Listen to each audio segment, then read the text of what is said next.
Hello everybody and welcome back to my channel today. My name is Christian and today we're here to talk about the new record from the Amity Affliction. It is titled This Could Be Heartbreak, and this record brings a very, very big question to this band.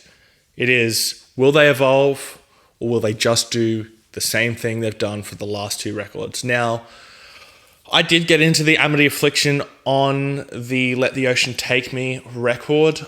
It was the first thing I'd ever heard from them. I thought it was pretty decent, and then realized it had no lasting power at all, and I forgot about that record within about 2 weeks of it coming out.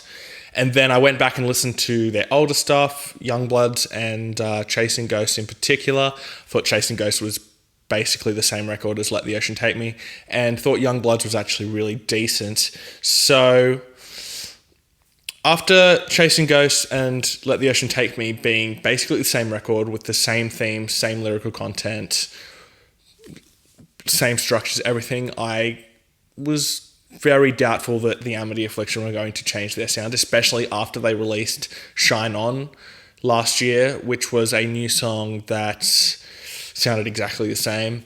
And there are some differences in this record. There are little to no ocean references, which is very refreshing. I will touch back on that a bit later on. And there is an acoustic guitar on this record.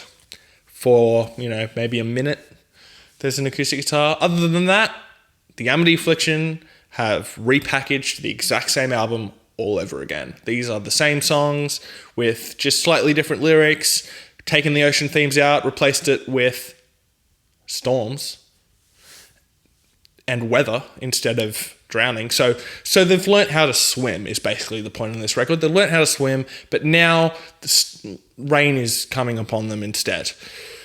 Other than that, lyrically, this is just just pathetic. There are some very cringe-worthy lyrical moments on this record, especially in the song All Fucked Up, which he has this opening with the acoustic guitar where he is singing in a low register, and the lyrics that he's singing are so bad and so just amateurish that it literally made me cringe when I listened to it. The vocal trade-off is exactly the same on this record between Joel and Aaron. I think his name's Aaron. If it's not, I don't give a fuck. It's a shit band anyway.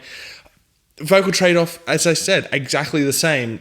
That opens with screaming, and then there's a 2-line singing part, then more screaming, and then chorus. And all the choruses on this record sound exactly the same. It's a big problem with Amity Affliction that they've always had, and it's no different on this record. They all seem to blend together. They're not memorable because I've listened to this album maybe 4 or 5 times, and I still can't remember a single chorus except for one. The screaming vocalist again sounds like he is screaming through a pillow. He has no real tone to his scream, or it just sounds like someone who's just screaming for the first time. It's very just unpleasant to listen to. Sonically and instrumentally, again, literally the same record, same structures, all of that kind of stuff. Adding an acoustic guitar into one song, it does not count as evolving or experimenting at all. It's just adding an acoustic guitar where there would usually be heavy guitars. It's doing the same thing the heavy guitars would be doing. I can't really say that you're experimenting when you put an acoustic guitar in your song for a minute and expect everybody to go, oh, they're changing up their sound. The highlight of this record is once again the drummer. The drummer's always been very, very solid in this band. He is an incredible drummer and is in... I feel like he's not playing to the best of his ability in this band, and I can only imagine what he'd sound like in a better band where he's allowed to open up and play how I know he could. This Could Be Heartbreak is a solid song, definitely the best on the record, probably the most different Amity song in a while. It's kind of more disjointed in the guitar playing and way less of just that big anthemic thing that they always try and do. The production is also well done. It is produced well. Everything sounds how it should. It sounds exactly like an Amity record. It sounds sonically the same as their last two. But overall, I don't hate this record. This past 5 minutes or however long this video has been, you may think that I hate this. I don't. It's the exact same record for the third time in a row, and this band are so big. They're playing arenas over here in Australia, and for a band to be that big, you'd think that they'd have to be somewhat original or like experiment at all or do something a bit different, but it's literally been the same thing for 3 records now. And I don't think in the modern music scene you can get away with that.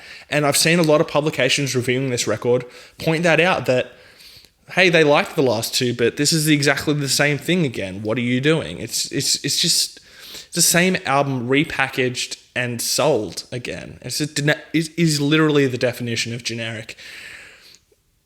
I've said it once and I'll say it again. These guys are the 5 Seconds of Summer of metalcore, and that's just such a shame for them.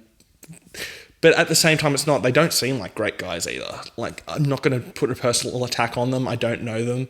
Just from what I've seen, they don't seem like the greatest of guys, but their music is just so boring and bland that it's just awful music. Top 3 tracks, I have a top 1 track, and that is This Could Be Heartbreak. I'm going to give this album a 2 out of 5. Hit me up with all your hate in the comments. Bring it the fuck on. My name has been Christian. Thanks for watching my video today. Please hit subscribe down below, and I'll see you next time. Fresh Currents.